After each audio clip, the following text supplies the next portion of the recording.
I'm willing to bet a lot of you have a house filled with bright lights, shiny bulbs, and tons of tinsel and garland. Wouldn't be Christmas time without it all, and sure, it looks great, but that can also be dangerously attractive to our pets. So in today's Find a Friend segment, sponsored by Rascal Animal Hospital, head vet Dr. Michelle Gonzalez is here to keep our pets safe from the holidays. Welcome, Dr. G. Thank you. Let's first start with who you brought, because these two pups, they need a good home. They need a good home, and they would love a good home for the holidays. Yes, they would. Look how precious they are. So this brown one here is Lucy. She's about 1.5 years old. And then this guy here is Mister, and he's approximately about 5 years old. They were both actually a rescue from a kill shelter all the way in California. Oh, wow, they came a long way. Yeah, they came a long way. So somebody from there brought them here to Dash Animal Rescue, which is a local foster-based group in Ohio. And then now they're available for adoption. They still need to get spayed and neutered, but the rescue does that. They get them fixed, they get them vaccines and microchips, so they should be able to go within the next week. They look very sweet. They are very sweet. They keep kissing each other, too. I know, and they're a little bit scared. I mean, it's a different situation, different everything, so a lot of things to adjust to, but they seem so sweet. Chihuahua breeds? Yes, the Chihuahua mixes. All right, so let's get to the holidays, because I imagine you've seen a few over the years emergency cases of what happens when our pets get in contact with our gorgeous Christmas decor. Gorgeous they are, but they're dangerous. Exactly. There's a lot of things that we don't think about, and one of the things is the decorations. One of the biggest things that we see is foreign bodies caused by tinsel, especially in cats, because they're so attracted to it. And once they eat it, it's almost that like spaghetti thing that they just keep swallowing and swallowing and swallowing. That can cause a really life-threatening obstruction. So those are things to watch for.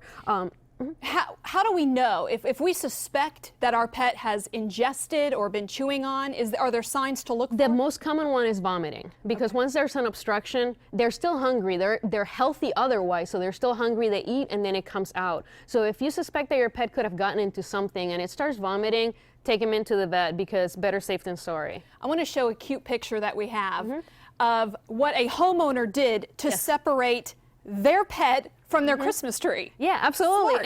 And it exactly. I mean, it doesn't look bad. It looks kind of cute, if anything. And it's to prevent the dog from getting into the tree. The tree by itself, like the real trees, the sap of the tree can cause irritation to their mouth. The spines, if the tree gets really dry, they can actually cause digestive upset. They can cause perforations. And then there's also the lights, the electricity in the lights. Wow. And we know that cats are very attracted to that. And then the glass bulbs, the dogs can eat those, crunch them in and swallow them, and then the glass from it can cause irritation and lacerations in their digestive tract. Really a lot to think about. There is a lot to think about. I mean, there are people that have resorted to not having trees or putting things way up. I know of people that cut like the bottom 3 feet of the tree and they just have a tree with a really long stalk. There's a lot of different ways of trying to keep them from getting into things on the tree.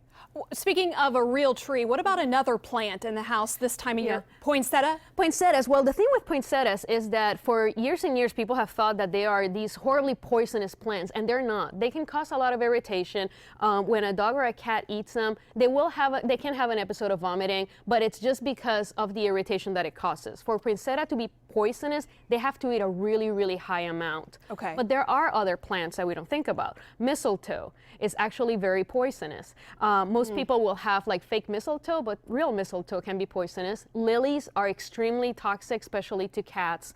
You know, if they ingest them, they can have kidney problems and things like that. So we need to consider if we have pets.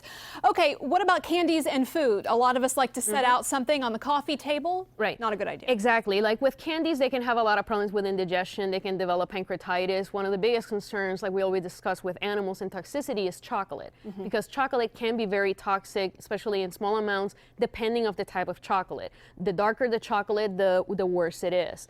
And then other things like people will have like coffee after their meal and that kind of stuff. And coffee also can be toxic, as well as alcohol. Alcohol is bad for pets. Dr. G, we're low on time, but people are watching right now and they're thinking these dogs look so cute and they maybe want to adopt them. How can they do that? Dash Animal Rescue. So they have a Facebook page, and then they also have a website, dashanimalrescue.org, and people can see them along with all the little friends that they brought from California, because there were a bunch of them. Okay. Dr. G, thank you so much. Thanks. Good luck to you guys.